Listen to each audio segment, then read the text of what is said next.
아름다운 가을 여기저기 콜록콜록 기침소리가 들리기도 하지만 우리 친구들 짧아서도 아름다운 이 가을날 이 귀한 시간에 예배 자료 나온 우리 친구들 모두를 환영하고 축복합니다. 지금 딱 중간고사 기간이더라고요. 시험이 끝난 친구들도 있고 앞으로 이렇게 봐야 될 친구들도 있는데 모두 힘내서 잘 이 시간을 지나가 봅시다. 모든 시간은 잘 다 지나갑니다. 그래서 우리 친구들이 힘들 때 주님을 바라보면서 위로받을 수 있는 시간 되었으면 좋겠어요. 힘들 때 생각나는 그분이 우리 주님이었으면 좋겠습니다. 힘든 마음, 어려운 마음들 이렇게 다 내어드리고 오직 우리 친구들의 마음 가운데는 그 사랑과 위로와 평안이 가득한 그런 시간이 되기를 바라며 예배의 자리로 나아가겠습니다. 오늘 말씀의 제목은 영원한 가치를 향하여입니다. 세상 사람들은 자기가 중요하다라고 생각하는 것들을 향하여 한 걸음씩 나아가죠. 그래서 우리 친구들이 열심히 공부해서 좋은 대학을 가려고 하고 좋은 직장을 가려고 하고 이런 것들이 가치가 거기에 있기 때문에 그래요. 그런데 그런 세상의 가치라는 것도 있지만 성경에서 이야기하는 영원한 가치라는 게 있어요. 그래서 우리가 주일마다 이렇게 예배의 자리에 나와서 그것에 대해서 자꾸 듣게 되죠. 반복적으로 듣게 돼요. 그래서 일주일을 살아가는 그 시간은 너무너무 길고 일주일에 딱 하루, 주일날 이 시간 너무너무 짧은 시간이지만 이 시간 이곳에서 선포되어지는 말씀이 우리 친구들의 그 마음 가운데, 심령 가운데 다다를 수 있기 원해요. 그래서 이 시간을 통하여 영원을 바라볼 수 있는 눈이 열리기 원하고 우리 친구들의 마음이 부드러운 마음으로 변화되어져서 주님의 말씀이 잘 심겨져서 열매 맺는 귀한 그런 예배가 되기를 소망합니다. 오늘은 사도행전 19장이에요. 1절로 10절까지의 말씀입니다. 시장성경 221쪽에 있어요. 사도행전 19번째 이야기입니다. 저와 교독하도록 할게요. 아볼로가 고린도에 있을 때에 바울이 윗지방으로 다녀 에베소에 와서 어떤 제자들을 만나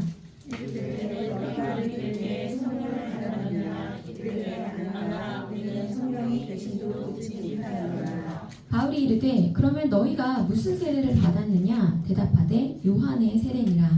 바울이 이르되 요한이 회개의 세례를 베풀며 백성에게 말하되 내게 오시는 이를 말하였으니 이는 곧 예수라 하거늘. 그들이 듣고 주 예수 이름으로 세례를 받으니 바울이 그들을 안에서에 성령이 그들에게 임하심으로 강건하고 영원하니 모두 12사람쯤 되니라. 바울이 하나님과 학설만 담대히 하나님 나라에 관하여 강론하며 운전하되 어떤 사람들은 마음이 굳어 순종하지 않고 우리 앞에서 이 도를 비방하거늘 바울이 그들을 떠나 제자들을 따로 세우고 두란노 성원에서 날마다 강론하니라. 두 해 동안 이같이 하니 아시아에 사는 자는 유대인이나 헬라인이나 다 주의 말씀을 듣더라. 아멘. 계속해서 우리가 사도행전 말씀을 나누고 있죠. 3차 선교 여행이 시작이 되었습니다. 1차, 2차를 지나 벌써 3차예요. 바울의 그 쉼없는 여정이 계속되어지는 것을 볼 수 있죠. 바울은 어떻게 그렇게 힘을 낼 수 있었을까? 계속해서 핍박받고 돌에 맞고 미움받고 하지만 바울은 하나님과 함께였기 때문에 그 모든 것들을 감당할 수 있었던 것 같아요. 환상으로 위로하여 주시고 옆에 있는 사람들을 통해서 힘을 보태주시며 이 길을 갈 수 있었던 것 같습니다. 우리 친구들이 이 자리에 어떤 마음으로 나왔는지는 우리 주님이 아시겠죠?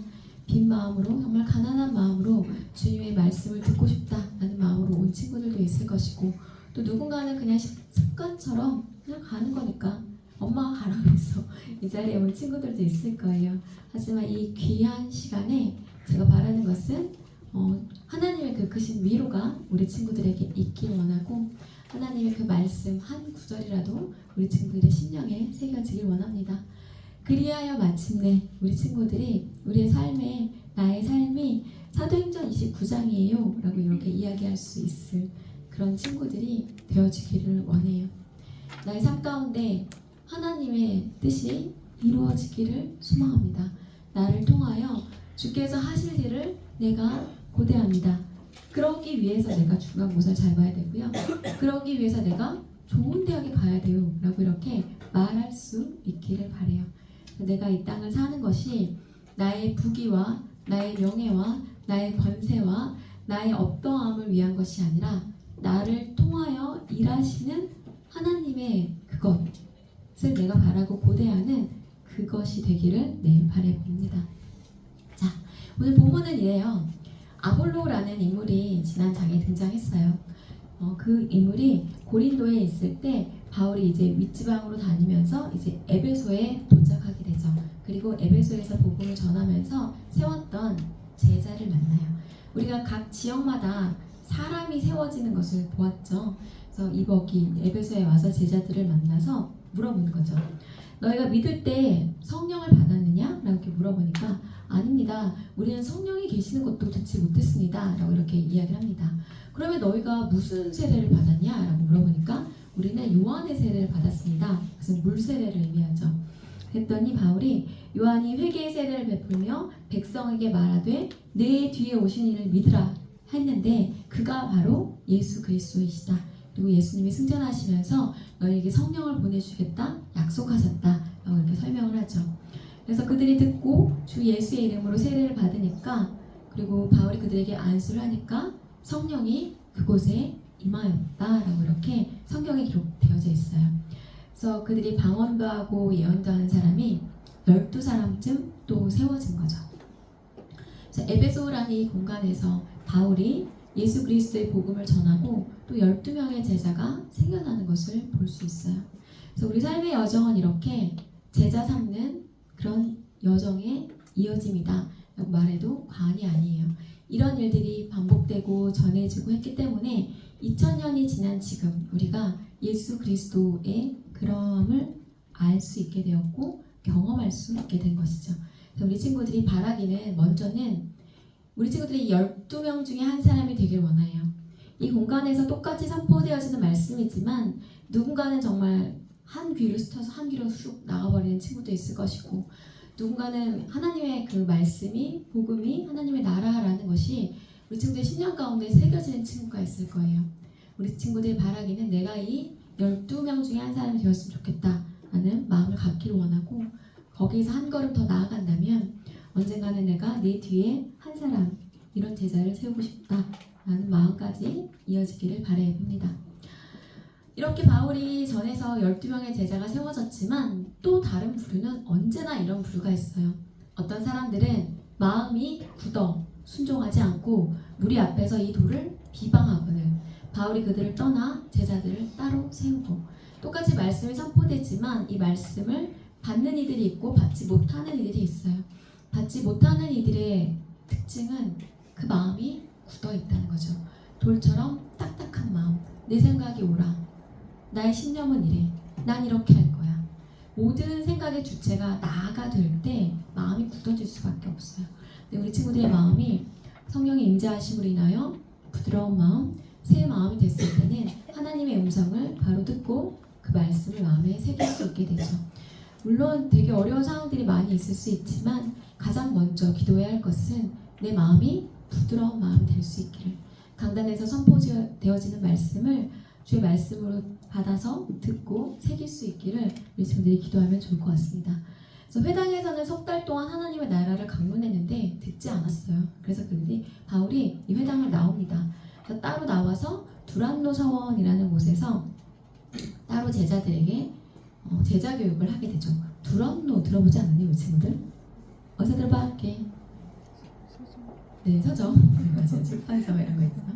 네, 여기서 성경에서 이렇게 해서 가게 된 것이죠.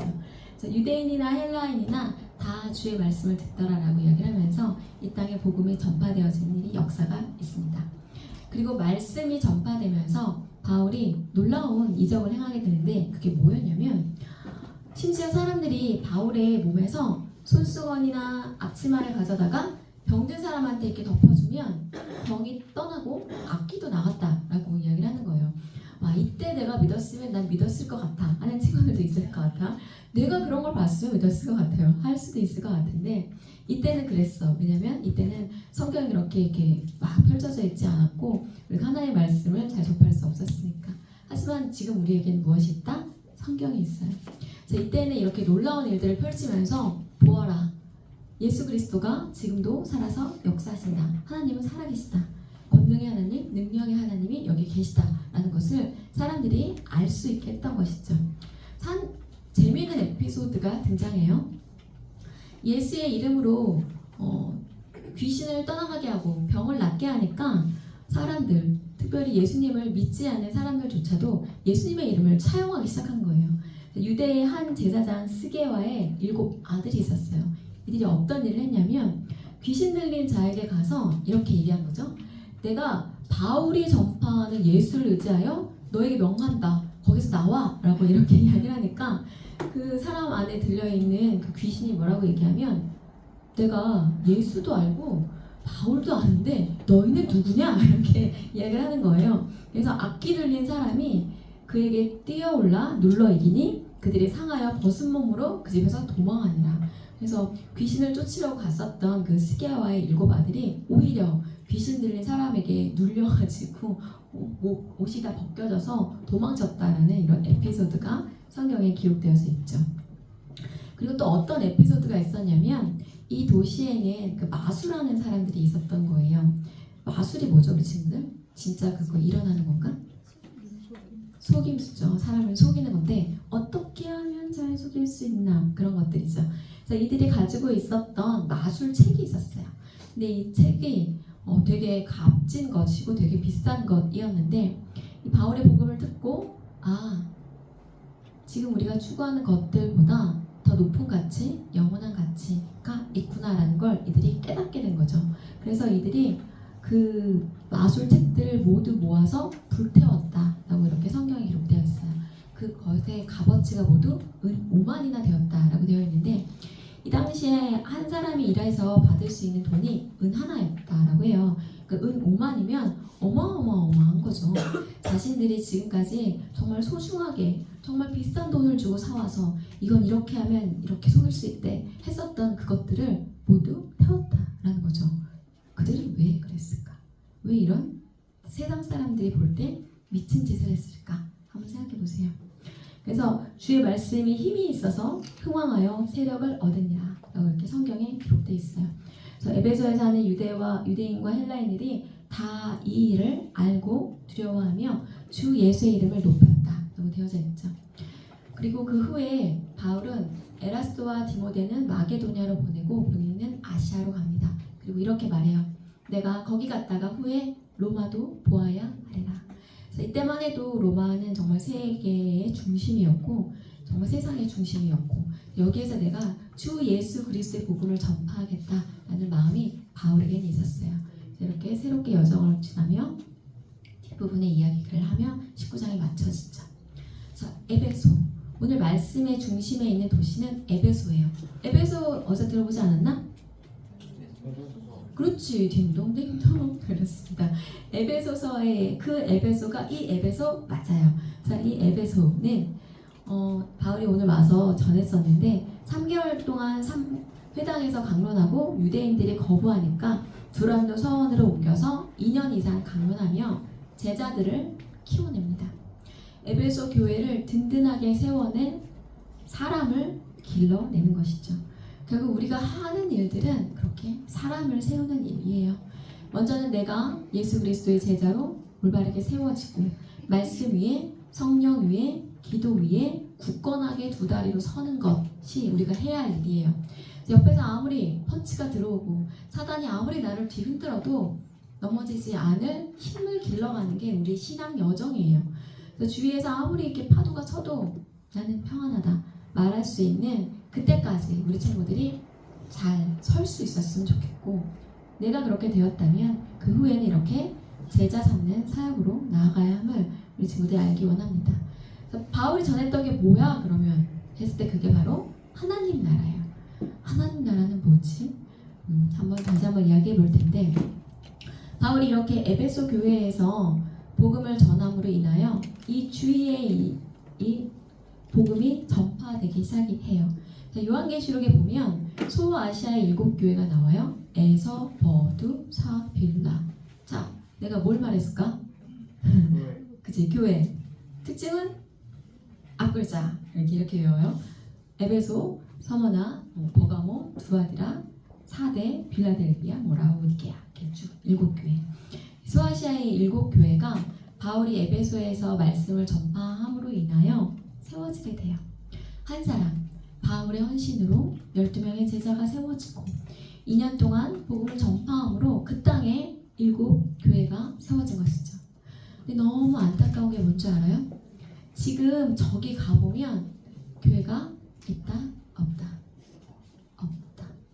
이제는 흔적만 있어요. 터만 남았어. 옛날에 여기 교회가 있었대. 그쵸? 왜 그렇게 됐을까? 맞아. 이슬람이 이렇게 해서 점령한 거 맞아. 왜 그렇게 됐냐? 본질적으로 물어보면 아까 얘기했던 거 그거. 내 뒤에 한 사람을 세우지 못했기 때문에 그래요. 그래서 내가 내 신앙을 올바르게 하는 것도 너무너무 중요해요. 우리 친구들한테 너무너무 중요하지만 우리 선생님들한테 당부드리고 싶은 것은 우리 선생님들의 신앙이 내 뒤에 한 사람에게 전파되어야 할 이유가 여기에 있음을 우리 선생님들이 아셨으면 좋겠습니다. 그래서 언젠가 주님 앞에 섰을 때 내 뒤에 누가 있어요? 라고 이야기할 수 있었으면 좋겠습니다. 바울이 얘기했던 그 하나님 나라는 도대체 뭘까? 라고 이야기했을 때 바울이 얘기한 이 하나님 나라는 사실은 예수 그리스도가 전하신 복음의 핵심 메시지예요. 하나님 나라. 자, 나라를 구성하는 3요소 다시 해볼까요? 나라를 구성하는 3요소. 우리 사회 시간에 배웠대. 초등학교 때 배웠대. 우리 다 중고등학생이잖아. 나라를 구성하는 3요소 뭐가 있다? 영토, 주권. 아, 똑똑한데. 아직 죽지 않았어. 녹슬지 않았어. 맞아요. 나라를 구성하는 3요소는 백성과 주권과 영토, 땅이 필요해요. 그런 관점에서 봤을 때 하나님의 나라는 한 통치자가 다스리는 영역이고요. 하나님의 나라는 그 통치자가 다스리는 백성이 있을 때 가능해요. 그 통치자의 다스림 그 자체가 하나님의 나라죠. 그렇다면 이게 제일 중요해요. 내가 생각할 때 오늘 중에서 한 목소리 읽어보자. 시작. 하나님의 통치가 하나님의 백성인 나의 삶 가운데 이루어진다면 그곳이 하나님 나라입니다. 아멘인가요? 풀어서 설명해 줄게요. 하나님의 나라가 뭐야? 라고 했을 때 우리 친구도 하나님의 자녀잖아요. 아들이잖아요. 딸이잖아요. 백성이잖아요. 하나님의 백성인 나의 삶 가운데 하나님의 통치가 이루어진다면 나는 하나님의 나라를 살고 있는 거예요. 그런데 나는 여기 그대로 있어. 나의 삶을 살고 있어. 근데 나의 삶을 사단이 와서 자꾸 다스리려고 해. 그러면 난 하나님의 나라를 살고 있는 것인가? 아니죠. 영토, 국민, 주권에서 주권이 흔들리는 거예요. 그래서 내가 먼저는 하나님의 백성, 하나님의 자녀, 하나님의 아들, 하나님의 딸이어야 하나님의 나라를 살 수 있는 것이고요. 나의 삶 가운데 하나님의 통치가 이루어져야 내가 이 땅에서부터 하나님의 나라를 사는 거예요. 우리가 죽어서 가는 천 땅이 아니라 here and now, 지금 여기, 바로 여기서부터 시작이 되는 하나님의 나라를 내가 어떻게 살 수 있냐면 그 비법이 여기 있는 거예요. 하나님의 통치가 하나님의 백성인 나의 삶 가운데 이루어진다면 거기가 하나님의 나라라는 거죠. 그래서 우리 친구들이 하나님의 뜻이 나의 삶 가운데 이루어지길 원합니다. 나의 삶을 통해 하나님의 뜻이 펼쳐지기를 소망합니다. 말한다면 우리 친구들은 하나님의 나라를 살아갈 애티튜드가 되어 있는 거예요. 하지만 아니에요. 아직은 아닌 것 같고요. 제 마음대로 살고 싶어요. 너무 피곤하고요. 너무 졸려요. 이번 주 시험이라서 어쩔 수가 없어요. 뭐 이런 거 있잖아. 그건 하나님의 통치가 이루어지는 게 아니고 내가 다스리는 내 왕국이죠. My kingdom. 여긴 내가 왕이야. 내가 여왕이야. 다 비켜. 하나님 따로 필요 없어. 내 맘대로 살 거야. 라고 한다면 거기 하나님의 나라가 아닌 것입니다. 국민, 영토, 주권, 초등학교 때 배운 세 가지예요. 하나님의 통치가 나의 삶 가운데 이루어질 때 그때야 비로소 내가 하나님의 나라를 산다 라는 이 한 문장이 우리 친구들의 심령에 새겨지길 원해요. 초등학교 3학년 때 영토 국민 주권을 기계적으로 외웠다면 이젠 그것이 잘 흡수가 되고 소화가 돼서 풀어져서 내가 하나님의 나라를 사는 법은 이렇게 할 때 사는 거야 라고 부모님한테 설명해 드리세요. 잘 모를 수도 있어. 네, 그래서 우리 친구들이 하나님의 나라를 잘 살아낼 수 있었으면 좋겠습니다. 이렇게 하기 위해서는 나의 힘과 나의 능력만으로는 할 수 없어요. 무엇이 필요하다? 성령이 필요합니다. 왜냐하면 우리의 싸움의 상대는 혈과 육이 아니라 사단과 어둠의 통치자들과 권세들이거든요. 지금도 누군가를 잘 조종해서 어떻게 하면 이 공동체를 한번 무너뜨려 볼까, 흔들어 볼까, 뒤흔들어 볼까 봐 이런 게 분명히 존재해요. 우리 친구들의 마음을 무너뜨리고 낙심시키고 실망시키고 안 좋은 모습만 보게 하고 좋은 기억 따위는 날려버리는 그런 존재가 있어요. 그래서 우리가 간구해야 될 것은 성령 충만을 간구해야 합니다. 그래서 성령이 이 땅에 오시고 오신 그 성령이 나를 가득 채워서 내가 주의 일을 행할 때 어려움이 없기를 우리 친구들이 기도해야 합니다. 그래서 사도행전의 다른 별명이 뭐다? 성령. 그쵸? 성령 행전. 그래서 사도행전에는 성령의 역사가 엄청 많이 등장해요. 오순절 그 다락방에서 마가의 다락방에서 성령이 임하였고 그 이후에 사마리아에서 가이사랴에서 에베소에서 성령이 충만하여 그들이 방언도 하고 예언도 하고 병도 낫고 귀신도 쫓겨나가고 심지어 솔수건을 갖다 대기만 해도 낫는 이런 놀라운 역사가 일어납니다. 초대교회 때 일어났고요. 지금도 일어날 수 있음을 믿어요. 그런데 이 시대에는 무엇으로 말씀하느냐? 성경으로 말씀하세요. 하나님의 말씀이 기록된 성경을 통하여 기록된 말씀을 통하여 우리에게 알려주시죠. 하나님의 마음과 하나님의 뜻을 알려주십니다. 그래서 우리가 처음에는 겨자씨만한 믿음으로 우리의 신앙의 여정을 시작을 해요. 그래서 그 신앙의 여정을 걸어가면서 자기 부인 세례라는 것을 만나게 되죠. 그래서 이제는 내가 사는 것이 아니라 내 안에 예수 그리스도 내가 사는 것입니다 라고 이렇게 고백하면서 내 삶의 주인의 그 왕좌에서 내가 이제는 내려와서 예수 그리스도를 나의 삶의 주인으로 앉혀드리고 주님이 가라 하시면 가고 멈춰서라 하시면 멈춰서겠습니다. 이런 마음으로 한 걸음 한 걸음 나아갑니다. 근데 이러한 삶이 굉장히 쉽지 않아요. 그래서 우리가 성령 충만을 간구하면서 나아가게 되고요. 이렇게 성령이 충만했을 때 그때야 비로소 우리 삶에 열매가 맺어지죠. 사랑과 희락과 화평과 오래 참음과 자비와 양성과 충성과 온유와 절제. 요즘에 특히나 맺었으면 하는 열매 중에 하나가 오래 참음이에요. 참 맺어지지 않는 열매죠. 우리 사람은 참 쉽게 흔들리고 쉽게 낙심하고 쉽게 넘어지고 쉽게 쓰러져요.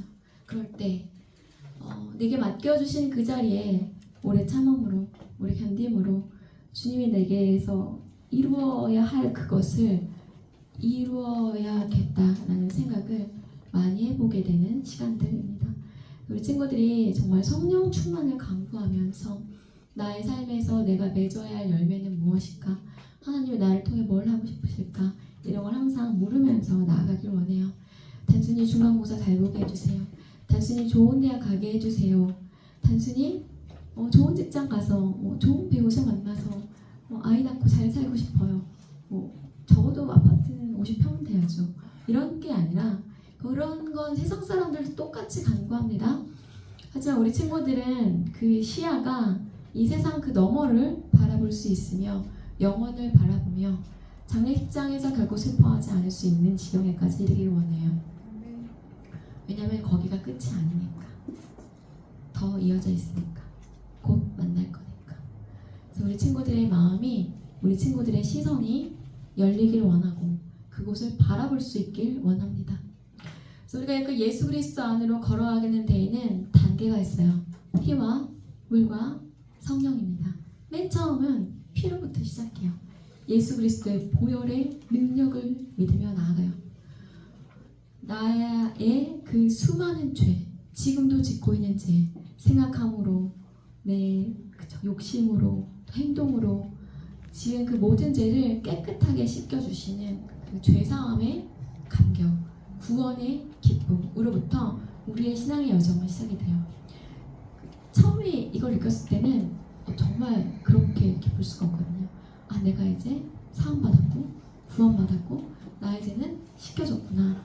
내가 예전에 지었던 죄, 지금 짓고 있는 죄, 앞으로 지을 죄까지도 모두 사함받았구나라는 이런 죄로부터 노임받는 기쁨과 감격이 있죠. 여기서 한 걸음 더 나아가면 이제 물로 우리를 초대하세요. 세례의 자리로 우리를 초대하시죠. 이제는 내가 물 세례를 받음으로써 이전에 나는 죽었고 다시 새롭게 살리라. 새로운 결단으로 나아갑니다. 그래서 이제는 정말 하나님의 자녀답게 살고 싶어요. 이런 마음으로 세례를 받죠. 그리고 한 단계 더 나아가면 이제는 내가 너무나 쉽게 무너지고 낭망하고 쓰러지오니 제발 저를 성령으로 충만하게 해주세요. 내가 나의 삶을 이끌어가지 않게 성령님이 나의 삶을 인도해 주세요라고 이렇게 간구하게 되죠. 이게 신앙의 여정이에요. 이것은 우리 친구들이 출애굽기의 성막을 배웠는지 모르겠는데 구원의 문을 지나서 번제단을 지나서 물두멍을 지나서 성소와 지성소 안에까지 들어갑니다. 지성소 안에는 언약궤가 있어요. 그리고 언약궤는 그룹이 이렇게 두 날개를 이렇게 맞대고 있는데 하나님이 말씀하셨거든요. 내가 너희를 어디서 만나겠다라고 이야기했냐면 언약궤 위 두 그룹 날개 사이에서 내가 너희를 만나리라 라고 말씀하시며 우리를 계속 부르세요. 그래서 우리가 구원의 문을 지나서 뜰을 지나서 번제단과 물두멍을 지나 성소 안에 언약궤 위에 두 그룹 날개 사이에 말씀하시는 그 하나님의 그 음성을 이제는 내가 듣고 싶다. 이런 마음의 간구가 우리 친구들에게 있기 원합니다.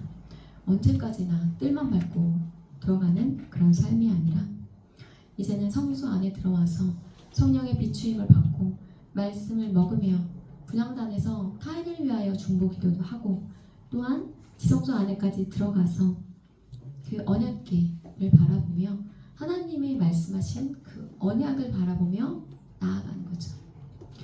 이 세상에서 너희가 잘 먹고 잘 살 거야 라고 성경 어디에도 기록되어 있지 않아요. 물론 우리가 잘 살면 거기에 따른 것들이 따라오기도 해. 그리고 잠언이나 이런 걸 보면 그런 것도 있기도 해. 하지만 그게 최종 목표가 아니에요. 우리가 바라봐야 될 것은 하나님의 나라, 하나님의 언약 이것임을 우리 친구들이 새길 수 있길 원합니다. 그래서 번제단, 물두멍, 성소와 지성소 안까지 피, 물, 성령 이 안으로 깊이 들어가는 우리 친구들 되었으면 좋겠어요. 아까 얘기했죠. 마술사들이 은 5만이나 되는 그 책을 다 불태워버렸다고. 지금 자기가 직업으로 삼고 있었던 너무 소중한 그런 것이 프로그램 보면 컴퓨터 불태운 거랑 똑같은 거죠. 되게 놀라운 일이죠. 이렇게 됐었던 이유는 그들이 보았기 때문이에요. 바울에게 얹어져 있던 손수건만 병자에게 얹어도 낫는 걸 보았고 귀신이 떠나가는 걸 보았기 때문에 그들은 이런 놀라운 일들을 했었던 것이죠. 그래서 이들이 했었던 것은 회개함으로 자신의 잘못된 과거를 청산했는데 이렇게 됐었던 이유가 저거예요. 영원한 가치를 발견하니까 일시적인 가치, 세상의 가치를 조금은 포기하고 놓게 되는 거죠.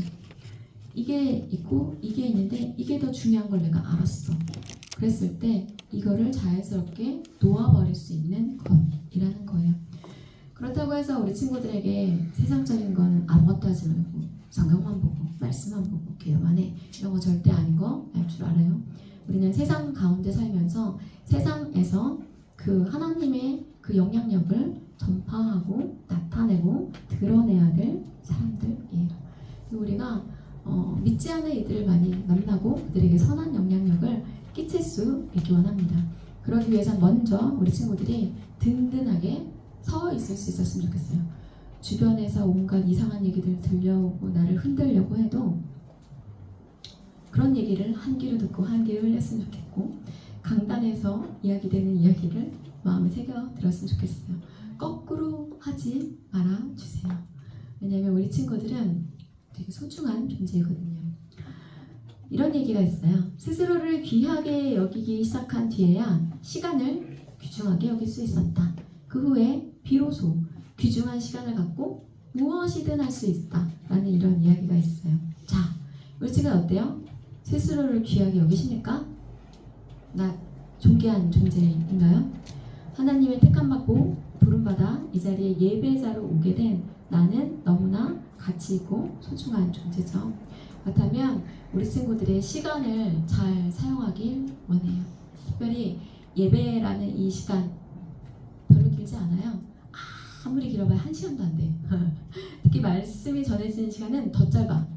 이 시간 동안 귀담아 들을 수 있었으면 좋겠고, 또한 일상 가운데 흘려보내는 4시간, 새벽 2시까지, 3시까지 유튜브 보고 게임하는 그 시간 조금은 줄이길 원해요. 나를 소중히 여겨서 귀중한 시간을 가지고 무엇이든 할 수 있었으면 좋겠어요. 하나님이 우리에게 허락하신 시간이 엄청 많은 것 같지만 그렇지 않아요. 언제가 마지막이 될지 아무도 몰라요. 근데 그 마지막 때 그때 내가 좀 더 이걸 할걸? 아무리 봐야 별로 도움이 되지 않는다는 거. 그래서 우리 친구들에게 어제를 너무 돌아보지 않기를 원하고, 내일도 너무 앞당겨서 고민하지 않길 바래요. Here and now, 오늘 하루 나에게 주어주신 이 한 날 동안 내가 정말 전심으로 주님을 찬양하고 예배하고 전심으로 성실하게 하루를 살아가는 것. 그 하루가 더해졌을 때 우리 친구들이 원하는 그 목표 지점에 도달해 있을 것이고, 하나님과의 그 동행도 잘 이루어져 있을 것임을 우리 친구들이 깨닫기 원합니다. 그래서 땅의 가치와 영원한 가치가 있었을 때 세상의 가치가 아니라 영원한 가치를 선택하고 그 길을 향하여 한 걸음씩 나아가는 우리 친구들이 되기를 소망합니다. 그러기 위해서 우리 친구들이 영적으로 성숙할 수 있었으면 좋겠어요. 그래서 지난주에 이어서 영적 성숙에 대한 영상 한번 볼게요. 환경에서 살고 싶지만 현실은 그렇지가 않습니다. 환경은 우리가 원하는 것보다 나쁠 때가 더 많죠. 그래서 환경에 대해서 불평하는 습관이 우리도 모르게 몸에 배어있을 때가 있어요. 환경이 그러니까 내가 이렇게 사는 것은 당연하고, 주변 사람이 나를 괴롭게 하니까 내가 아파하는 것은 어쩔 수 없는 일이다라고 생각을 하는데요. 그것이 바로 속는 것이에요.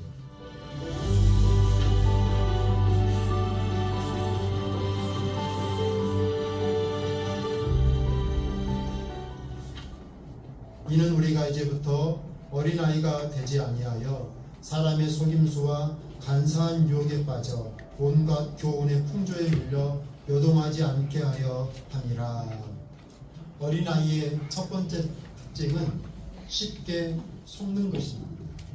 사람의 속임수가 있고요, 세상에 유혹들이 있어요. 우리가 영적으로 어린아이의 단계에 머물다 보면 그런 것들에 쉽게 영향을 받고, 그래서 속아 넘어갈 때가 많다라는 것입니다. 영적인 아이는 주변 상황이나 주변에 있는 사람들에게 영향을 많이 받아요.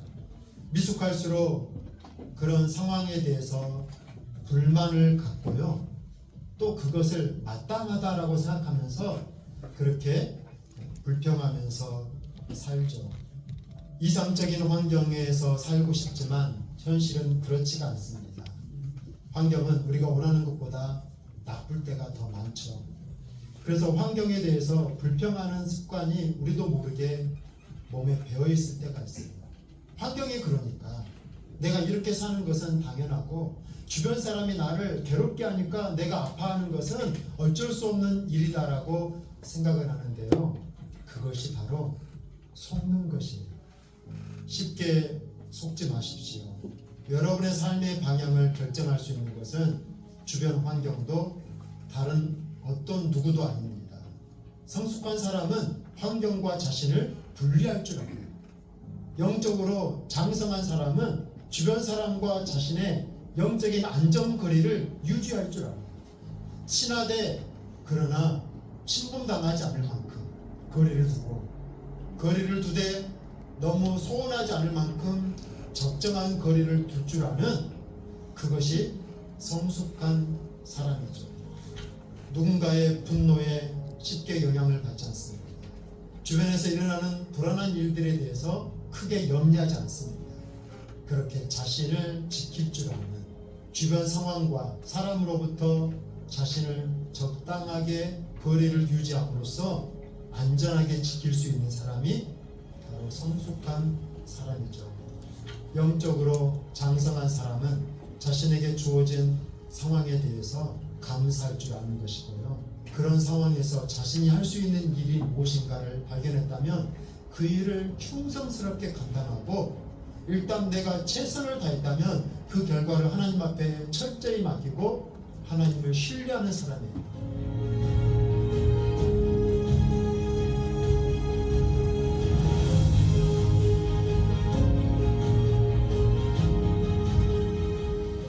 그러려면 훈련이 필요해요. 훈련에는 쉬운 길이 없습니다. 지름길이 없어요. 십자가 길 없이 영광을 얻을 수 있는 방법은요, 존재하지 않습니다. 어린아이는 자칫 쉬운 길을 찾으려고 해요. 쉽게 성장하려고 합니다. 여러분, 쉽게 성장하는 길은 없어요. 부드러운 음식도 먹고 때로는 딱딱한 음식도 먹으면서 아이는 조금씩 성장해 가는 것이죠. 사춘기도 겪어야 되고요. 그런 과정에서 꿈이 좌절당하는 실패도 겪어보고요. 그렇게 다양한 경험을 하면서 한 사람이 그 모든 단계를 충실하게 밟아야지만이 건강한 한 사람으로 커가듯이 신앙도 마찬가지입니다. 하나하나의 단계를 생략할 수가 없어요. 신앙에는 올반이라는 것이 없습니다.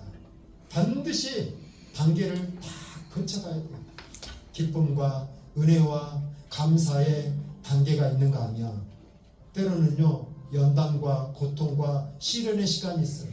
홀로 고독하게 있고 또 상처받고 마음 아파하는 시간들을, 그 영혼의 깊은 밤을 홀로 보내야만 하는 그런 과정들이 반드시 존재하는데, 이 모든 과정을 충실하게 거쳐가야지만이 충실한 훈련을 한 사람만이 영적인 어른으로서 성숙해질 수 있는 것입니다. 공동체 생활하면은요, 반드시 힘들 때가 있습니다. 반드시 누군가 때문에 아플 때가 있습니다. 하지만 여러분, 그건 불필요한 시간이 결코 아닙니다. 그것이 여러분을 향한 훈련의 시간이에요. 그래서 그 훈련을 포기하지 않고 피하지 않는다면 그 시간들을 여러분이 한 단계 한 단계 충실하게 이수해 간다면 그만큼 여러분은 믿음의 사람으로 성장하게 될 것입니다. 쉬운 훈련이 없어요. 지금 우리는 훈련 중에 있잖아요. 그냥 이 과정에 마치 에스컬레이터 탄 것처럼 그냥 그 자리에 서 있으면은요, 그것은 결코 훈련이 아닙니다. 여러분의 발 움직여서 계단 한 단계 한 단계를 걸어 올라가야 돼요. 벅찰 때도 있을 것이고요, 근육이 통증을 유발할 때도 있을 거예요. 숨이 찰 때도 있을 거예요.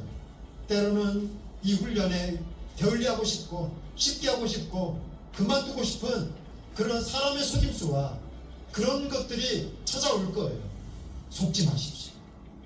쉬운 길이 없습니다. 피하지 마십시오. 훈련이 힘들면 힘든 것만큼 기대하십시오. 그 훈련이 다 끝나고 나면 그만큼 여러분은 장성해졌을 것이고요, 여러분의 영적인 근육은 튼튼해졌을 것이고, 그래서 또 다른 하나님의 어떤 일이 주어진다면 그것을 견뎌낼 수 있는 그런 사람으로 이미 성장해 있을 것입니다. 네.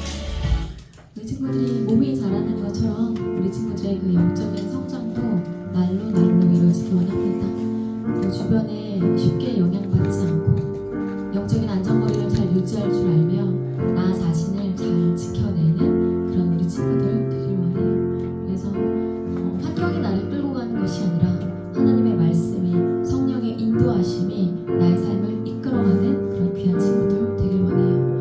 오늘 이곳에 계신 성령님을 함께 찬양하겠습니다. 오늘 이곳에 계신 성령님, 우리에게 말씀하시고 우리를 가르치소서. 같이 우리 맘 열어주시고 주의 빛으로 밝혀 우리 인도하소서. 주는 뭐라 앞서지 않고 겸손하게 주님의 말씀 기다리니 주는 손에 우리를 사랑으로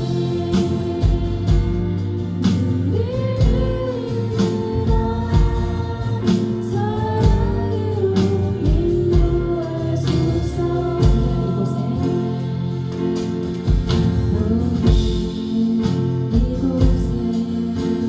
이곳에 계신 성령님, 우리에게 말씀하시고 우리 가르치소서. 같이 우리 맘 열어주시고 주의 빛으로 밝혀 우리 인도하소서.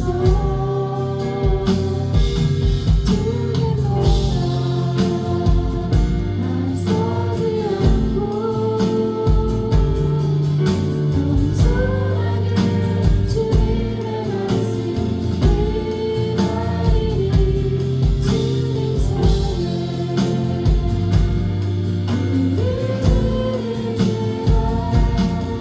겸손하게 주님의 말씀 기다리니 주님 손에 그렇습니다. 오늘 이 공간, 이 자리에 임재하시고 좌정하시는 성령님, 우리 친구들에게 찾아가 주시옵소서. 그래 우리 친구들이 성령 충만함으로 이 땅에서의 삶을 살아낼 수 있게 하여 주시옵소서.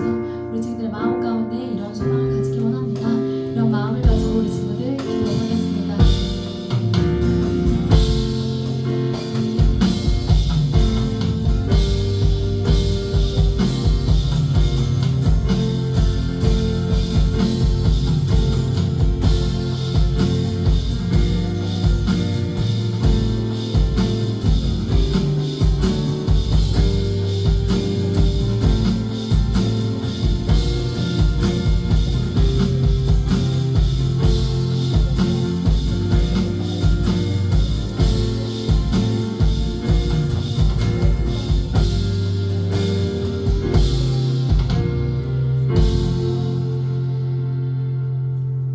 감사합니다. 오늘 이렇게 저희를 예배의 자리에 불러주시고 예배자로 설 수 있게 하신 은혜에 감사드립니다. 이 자리에 있음도 주의 은혜임을 고백합니다. 우리 친구들 분주한 삶을 뒤로하고 이 자리를 구별하여 나아왔습니다. 중간고사로 또한 수시로 아버지 정시 준비로 분주한 우리 친구들의 마음을 주께서 하십니다.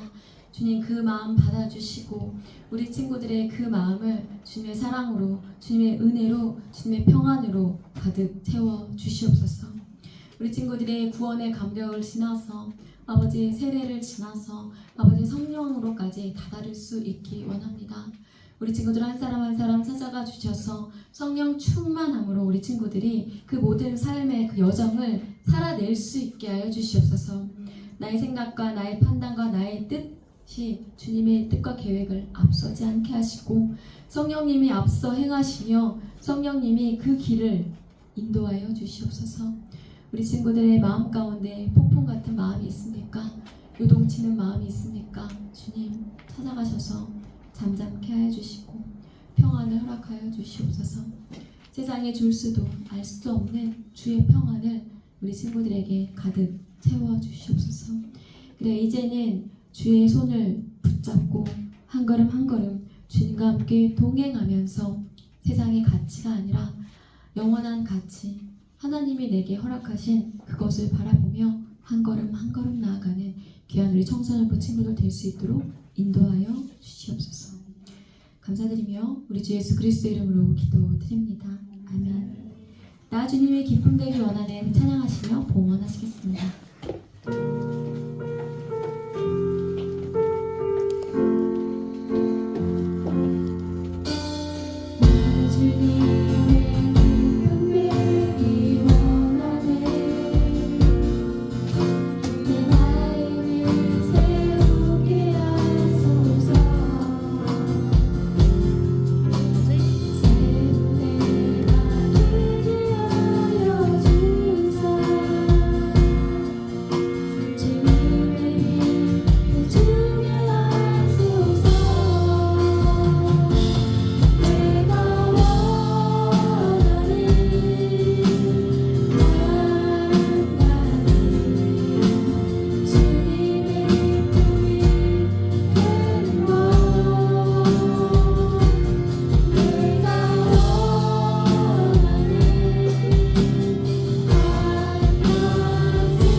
정성을 모아 주님 앞에 봉헌하여 드립니다.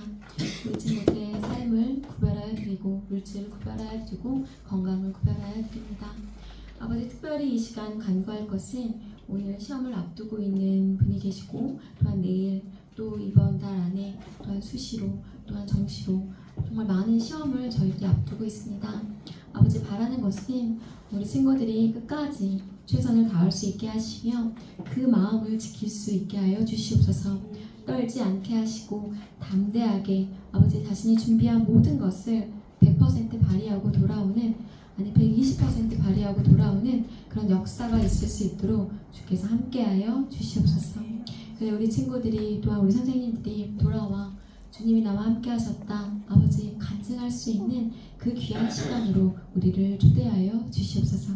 한 주간도 우리 친구들이 주님 안에서 정말 말씀으로, 기도로, 찬양으로 승리하고 돌아올 것을 간절히 간구합니다.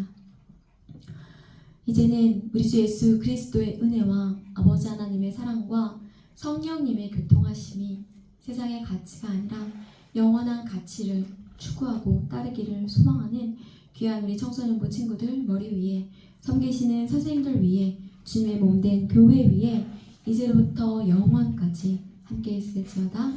아멘.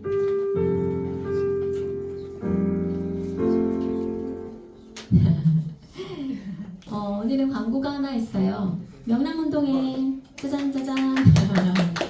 우리 친구들의 중간고사가 모두 끝난 10월 27일 그때쯤 할 거. 저기 누구 있다. 안녕 민서야. 안녕 하마. 이렇게. 채원이가 왕발을 하고 있네. 자, 올해도 이렇게 다양한 것을 좀 준비를 해서 우리 친구들과 즐겁게 활동을 해보려고 해요. 시간을 잘 기억하고 구별해서 재미있는 체육 활동을 하고 또 반별로 즐거운 식사 시간이 준비되어 있으니까 열심히 해봅시다. 이번에는 다산중학교야. 그래서 다산중학교 다녔던 친구도 있고 한데 한번 또 좋은 공간에 가서 또 한번 즐겁게 놀아봅시다. 예. 꼭 기억하고 이날은 특히나 더 잘 모을 수 있었으면 좋겠어요. 오늘은 김태현 선생님 반은 혜종 선생님 해주실 것 같고 감사합니다. 시험 보러 왔어. 우리 하경 선생님 반은 총무님께 부탁을 한 번 더 드리도록 하겠습니다. 그래서 오늘 모두 승리하시고 한 주간 잘, 특히 아프지 말기 잘 건강하게 잘 생활하고 다음 주에 만나요.